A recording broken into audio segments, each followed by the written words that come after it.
Le 8 juin dernier, Jérôme Commandeur était l'invité d'En Aparté.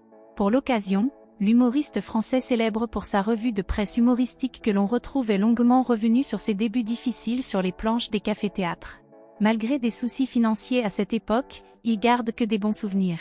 Actuellement à l'affiche du Flambeau, Jérôme Commandeur s'impose comme une référence en matière d'humour. Et le moins qu'on puisse dire, c'est que cette année 2022 va être une belle année pour lui.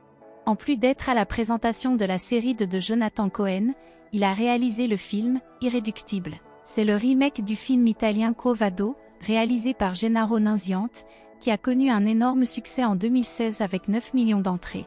Cette année, Jérôme Commandeur est également sur scène avec son spectacle Toujours en douceur. Autant dire que les sketchs décomplexés, corrosifs avec un soupçon d'autodérision seront au programme.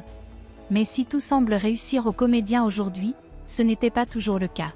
En effet, dans une récente interview, il reconnaît sans mal qu'il a aussi connu des moments plus compliqués. C'est ce que nous allons voir tout de suite. Sur le plateau d'En Aparté, Jérôme Commandeur a été invité à évoquer ses débuts à la télévision.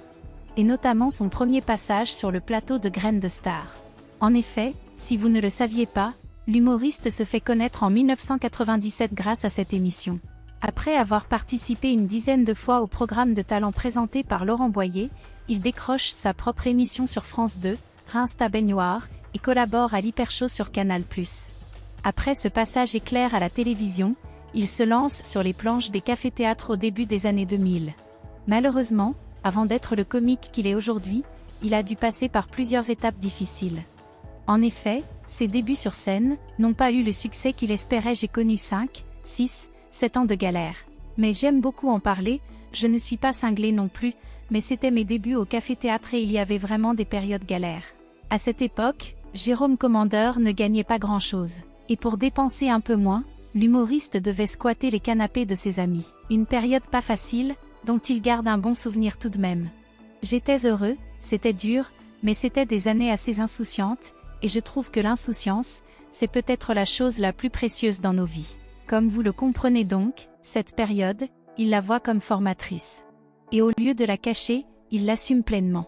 C'est aussi ça le succès. Jérôme Commandeur livre son premier spectacle en 2003 en compagnie de Paulo Good, avec une mise en scène signée Arthur Junio.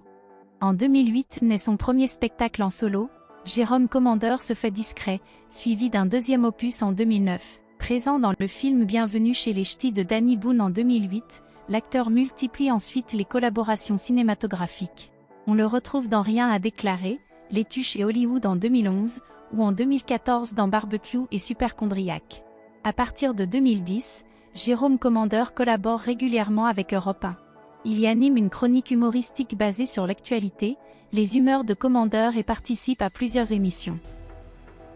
Il a alors l'occasion de collaborer avec Michel Drucker, Marc-Olivier Fogiel, Bruce Toussaint ou encore Cyril Hanouna.